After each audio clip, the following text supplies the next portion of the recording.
আমরা সবাই জীবনে কামনা করি।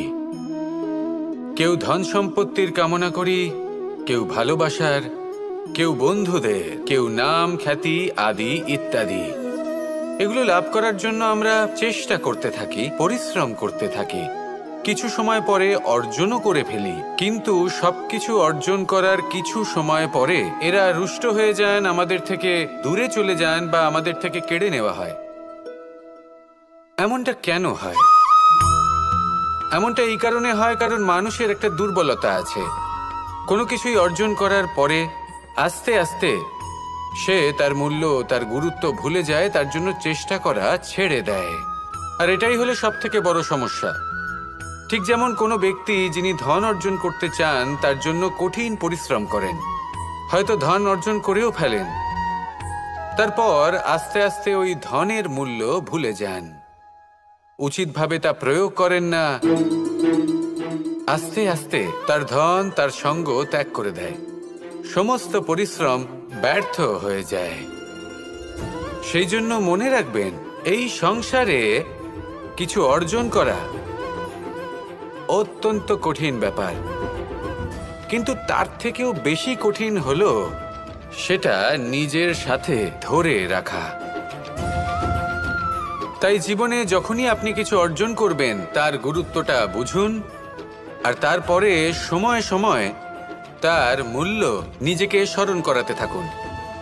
কৃতজ্ঞ থাকুন যে আপনার পরিশ্রম আপনাকে এই ফল দান করেছে, আর চিরকাল পরিশ্রম করুন, তবেই আপনি যেটা লাভ করেছেন সেটা আপনার কাছে থেকে যাবে। আসুন আর আমার সাথে ভালোবেসে বলুন, রাধা রাধা।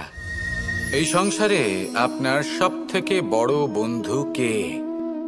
কেউ বলবেন ছোটবেলার বন্ধুরা, কেউ বলবেন মাতা পিতা, কেউ বলবেন ঈশ্বর। এবারে বলুন যে এই সংসারে আপনার সবথেকে বড় শত্রু কে? কেউ বলবে আপনার বিরোধী, সেই ব্যক্তি যে আপনাকে হিংসে করে, বা আপনার নিজের অহংকার, আপনার কুকর্ম।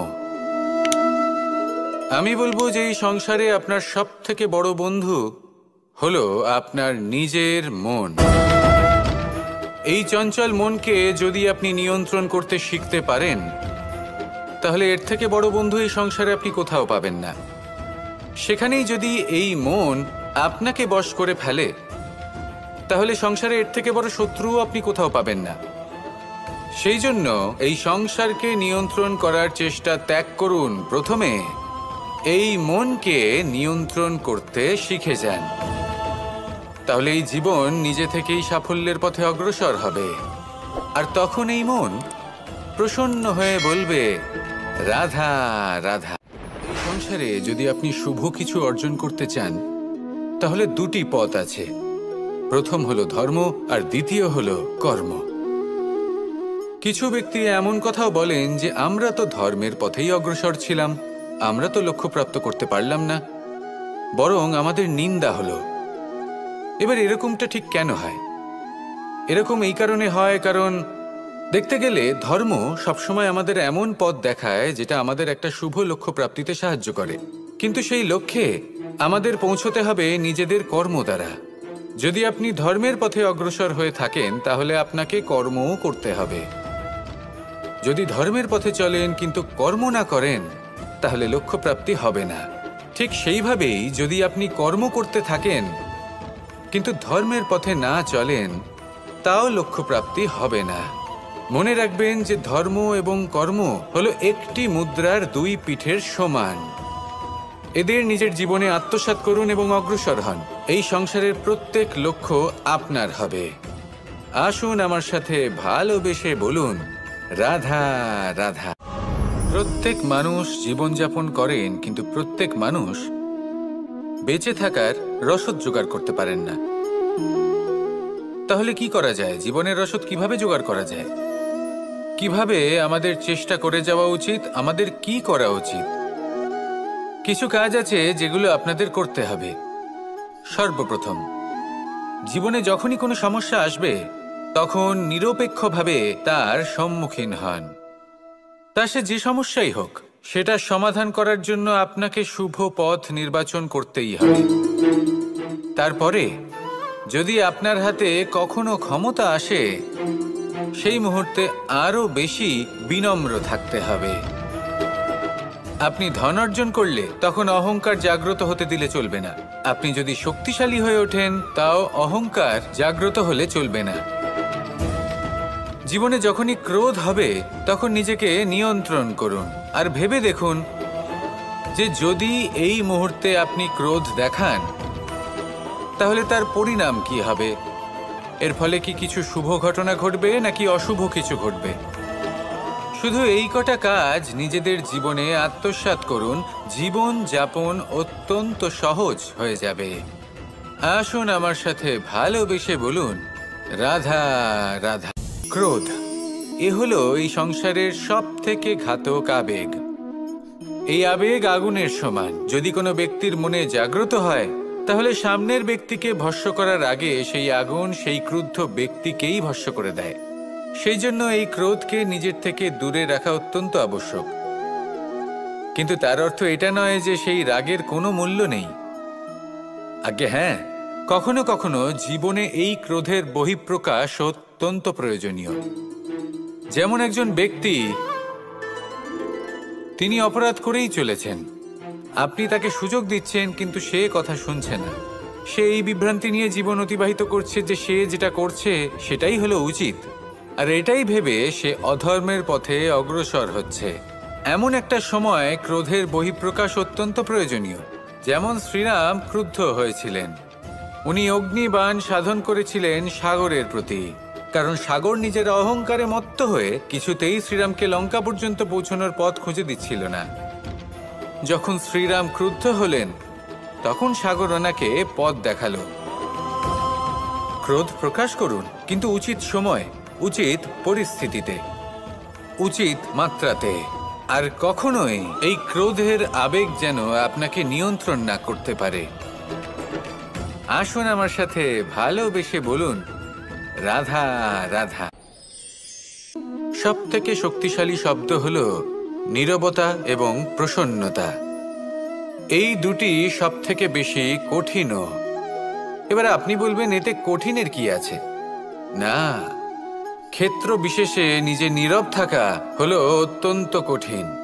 আর তার থেকেও বেশি কঠিন হলো বিকট পরিস্থিতিতে নিজেকে প্রসন্ন রাখা।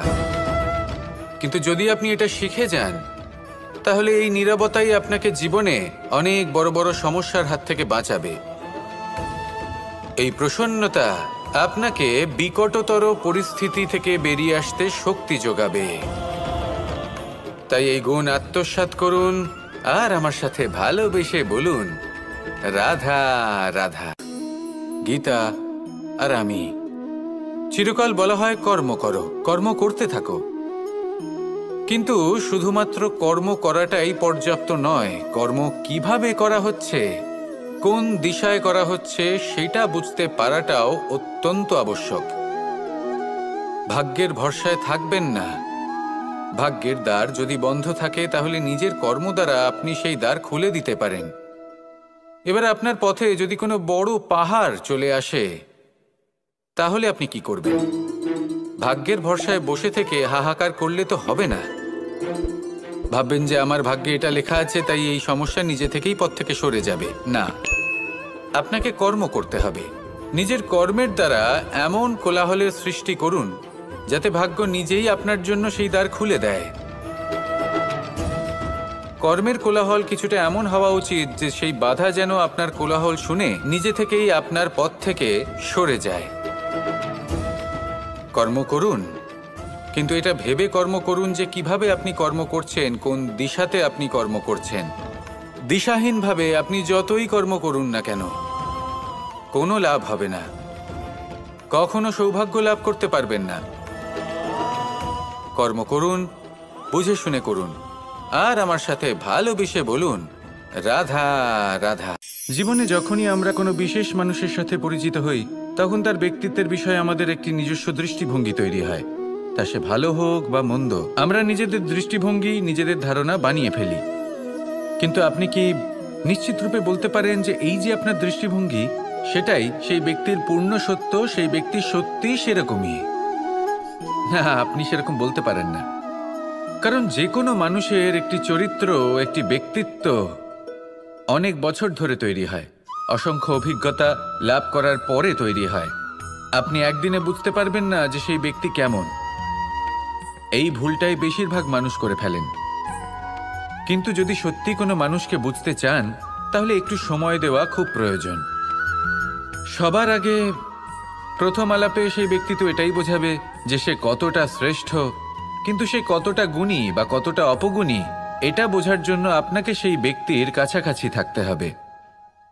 তিনি কতটা অহংকারী বা কতটা সজ্জন সেটা বোঝার জন্য আপনাকে সেই ব্যক্তিকে সম্মান দিয়ে দেখতে হবে। সেই ব্যক্তি কতটা লোভী বা কতটা সরল সেটা বোঝার জন্য তাকে ধন দিয়ে দেখতে হবে। সেই ব্যক্তির কতগুলো খারাপ গুণ আছে সেটা বোঝার জন্য সেই ব্যক্তিকে স্বাধীনতা দিয়ে দেখতে হবে। তবেই তাকে আপনি বুঝতে পারবেন। যে কোনো মানুষকে বোঝা, তার ব্যক্তিত্ব বুঝে ওঠা এতটা সহজ কাজ নয়। যতক্ষণ কোনো ব্যক্তির ব্যক্তিত্ব সম্পর্কে স্পষ্ট ধারণা না হয়, ততক্ষণ সেই ব্যক্তির সাথে সম্পর্কে অগ্রসর হওয়া উচিত হবে না। আসুন আমার সাথে ভালোবেসে বলুন, রাধা রাধা। আমরা সবাই জীবন সুখ আর শান্তিপূর্বক অতিবাহিত করতে চাই। আমরা সবাই এটাই চাই যে আমরা সবাই স্বাধীন থাকব, আর এই স্বাধীনভাবেই আমরা জীবনে অগ্রসর হব। আর যখন কোনো ব্যক্তি আমাদের এই সব কিছু করতে বাধা দেন, তখন আমরা তার উপর রুষ্ট হই। কিন্তু সত্যিটা ঠিক এর বিপরীত। কখনো কখনো এই ব্যক্তি অজান্তেই আমাদের এটা ভাবতে বাধ্য করে দেয় যে আমরা যেটা করছি সেটা কোথাও অনুচিত নয় তো। জীবনে অগ্রসর হতে হতে, সুখ খুঁজতে খুঁজতে, স্বাধীনতা খুঁজতে খুঁজতে আমরা অনুচিত কিছু করছি না তো। এটা বোঝা অত্যন্ত প্রয়োজনীয়। আর এটাই আমরা বুঝবো একটা উদাহরণ দ্বারা। কখনো কোনো উপবনে যাবেন আর গিয়ে ওখানকার মালিকে দেখবেন কি করে। কিছু সময় অন্তর ও ঘাস আর আগাছা কেটে পরিষ্কার করে। আর এরকমটা কেন করে? সে নিজেই তা রোপণ করে, নিজেই পরিশ্রম করে, আর তারপর নিজের পরিশ্রমকে কেটে ফেলার কি অর্থ হতে পারে? এরকমটা সে কেন করে? এরকম সে করে যাতে ঘাস এবং চারা সবাইকে নিয়ন্ত্রণে রাখতে পারে, আর সেই উপবনকে সে সুন্দর এবং মনোগ্রাহী করে রাখতে পারে। এটাই হলো ওর উদ্দেশ্য। এবার ভাবুন যে সেই ব্যক্তি আপনার জীবনে সেই কাজটাই করছে। আপনার জীবনে সে মালি হয়ে আসে, আর কোনো শুল্ক ছাড়াই আপনাকে সে আরো উত্তম ব্যক্তি করে তুলছে।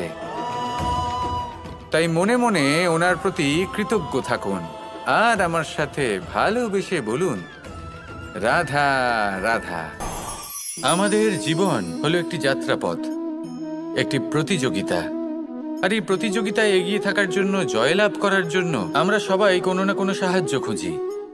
কেউ ঈশ্বরের শরণে যান, কেউ গুরুর কাছে যান, কেউ মাতা পিতার কাছে যান, আবার কেউ যোগ্য বন্ধু নির্বাচন করে নেন। আর হ্যাঁ, এনারা সবাই আপনাকে জীবনে অগ্রসর হওয়ার পথে সাহায্য করতে পারেন। কিন্তু এমন একজন ব্যক্তি আছেন এই সংসারে, যিনি এই সংসারে আপনাকে সবার আগে নিয়ে যেতে পারেন। আর সেই ব্যক্তি হলেন স্বয়ং আপনি, আর কেউ নয়। অর্থাৎ আপনি যদি চেষ্টা করেন, পরিশ্রম করেন, তাহলে আপনার বন্ধু, আপনার বান্ধব, আপনার পরিবার, আপনার গুরু আপনাকে সাহায্য করতে পারে, আপনাকে আরো অনেক বেশি প্রদান করতে পারে। কিন্তু যদি আপনার চেতনাই না থাকে, তাহলে কেউ আপনাকে এগিয়ে নিয়ে যেতে পারবে না। যেমন ছোট্ট একটা বালক যে সবেমাত্র হাঁটতে শিখছে, প্রথমে সে হামাগুড়ি দিয়ে চলতে চেষ্টা করে। তার মাতা পিতা তাকে দেখে খুব আনন্দ পান, তাকে উৎসাহও দেন। সেই ছোট বালক দাঁড়াতে চেষ্টা করে, হাঁটতে চেষ্টা করে, আবার পড়ে যায়, আবার উঠে দাঁড়ায়, আবার চেষ্টা করে, আবার পড়ে যায়। আর ভবিষ্যতে গিয়ে সে হাঁটতেও শিখে যায়, আবার দৌড়তেও শিখে যায়। এই সংসারে আপনি যে কর্মই করতে চান না কেন, যে স্বপ্নই আপনি পূর্ণ করতে চান না কেন, সেটা আরম্ভ হবে আপনাকে দিয়ে, আপনার কর্ম দ্বারা। তাই কর্ম করতে শুরু করুন। বাইরে থেকে সাহায্য পেতেই পারেন, তা সদ্ব্যবহার করুন, আর আমার সাথে ভালোবেসে বলুন, রাধা রাধা। জ্ঞান।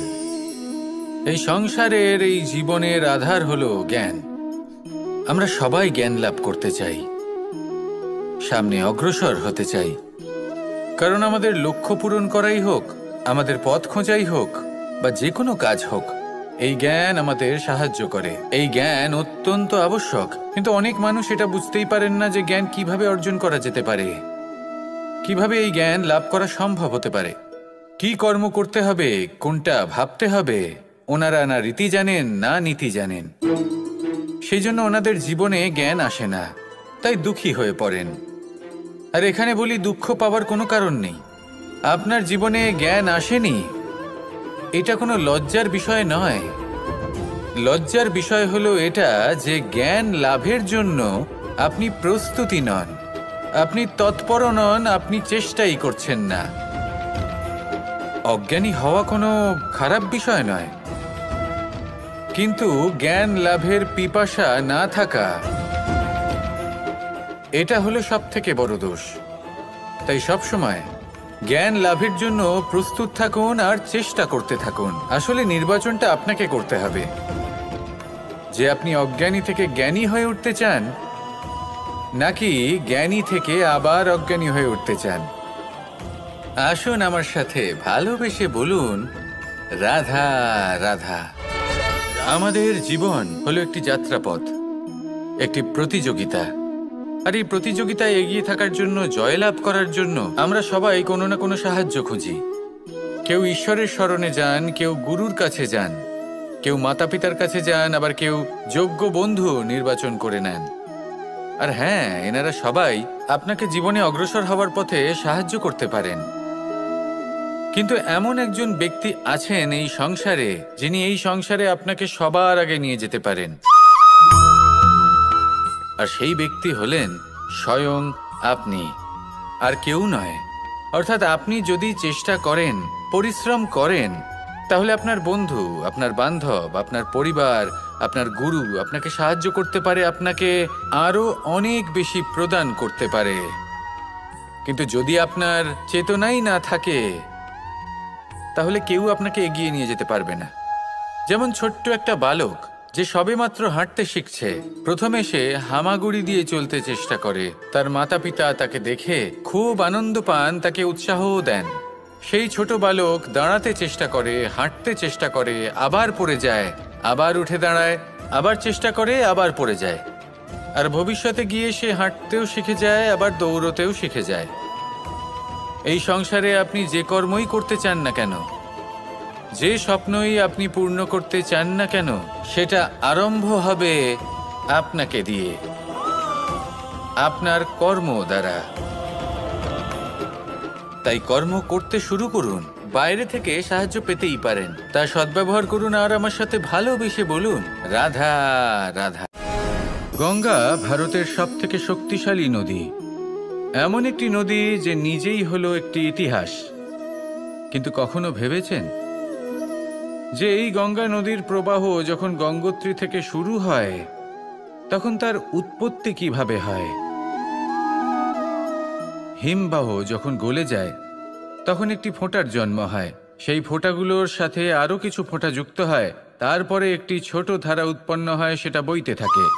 এর পরবর্তীতে আরও অনেক ধারা আরও অনেক ফোঁটার সাথে যুক্ত হয়ে যায়, আর অবশেষে একটা মহান বিশাল ধারা জন্ম নেয়, যাকে আমরা মহানদী গঙ্গা বলি। সেই জন্য এই কথা বলা হয়েছে যে একটি পাথর দিয়ে প্রাচীর বানানো যায় না। মহানদী গঙ্গা আসলে কি, যদি ভালোভাবে ভেবে দেখেন, তবে এ হলো অগুন্তি জলের ফোঁটার মিশ্রণ, যেটা আরম্ভ হয় একটি ফোঁটা দ্বারা। একটি ফোঁটা যা এদের সকলকে নিজের অন্তরে সমাহিত করে নেয় এবং এমন একটি যাত্রা শুরু করে যা পরবর্তীতে মহানদী গঙ্গার রূপ ধারণ করে। এর থেকে আমরা কি শিক্ষা পাই? এটাই যে জীবনে শুধুমাত্র পরিশ্রম এবং সমস্যার সম্মুখীন হওয়াটাই পর্যাপ্ত নয়, সেটা তো সকলকেই করতে হয়। প্রয়োজন হলো সারল্য। সারল্য দ্বারা সবাইকে নিজের অন্তরে সমাহিত করে নিতে হবে, তাদের সাথে চলতে হবে, অনেককে এক করে তুলতে হবে। এই প্রবৃত্তি যদি আপনি নিজের অন্তরে জাগ্রত করেন, তাহলে আপনিও গঙ্গার মতো মহান হয়ে উঠবেন। আসুন আমার সাথে ভালোবেসে বলুন, রাধা রাধা। যখনই আমরা মহাদেবের কথা স্মরণ করি বা ওনাকে পুজো করি, তখন আমরা বলে থাকি হর হর মহাদেব। কিন্তু এই গৌরব আরেকজন দেবীও লাভ করেছেন, দেবী গঙ্গা। যখন আমরা গঙ্গা নদীতে প্রবেশ করি, সেই জলকে হাতে নিয়ে আমরা বলি হর হর গঙ্গা। ভেবে দেখুন, ভারতে এবং এই সংসারে এত সংখ্যক নদী রয়েছে, কিন্তু এই গৌরব, এই সম্মান, এই মহানুভবতা শুধুমাত্র দেবী গঙ্গাই লাভ করেছেন। এমন কেন? কারণ দেবী গঙ্গা যে স্থান থেকে প্রবাহিত হতে শুরু করেন, সেই স্থান থেকেই এই সংসারের সিঞ্চন শুরু হয়ে থাকে। নিজের সঞ্জীবনী শক্তি দ্বারা উনি এই সংসারের মঙ্গল করেন। মানুষের অন্তরের সেই পাপ, নেতিবাচক বোধ, সেই মালিন্য উনি নিজের অন্তরে সমাহিত করেন, সেই মানুষের শুদ্ধিকরণ করেন, আর তার বদলে কিছুই চান না। ঠিক সেভাবেই আমাদের জীবনে এমন কিছু মানুষ আছেন, যদি আমরা তাদের সাহায্য করতে পারি, বিপদ থেকে বেরিয়ে আসার জন্য তাদের প্রেরণা যোগাতে পারি, ওনাদের শক্তি প্রদান করতে পারি, ওনাদের দুঃখ ও যন্ত্রণা আমরা হরণ করতে পারি, আর তার বদলে কিছুই না চাই, তাহলে আমরাও মহান হওয়ার পথে অগ্রসর হয়ে যেতে পারি। হয়তো সেই দিন সকলে আমাদের জয় জয়কার নাও করতে পারেন, কিন্তু সেই দিন আমরা হর হর মহাদেব, হর হর গঙ্গা এই দুই কথার সার অবশ্যই বুঝতে পারবো। আসুন আর আমার সাথে ভালোবেসে বলুন রাধা রাধা।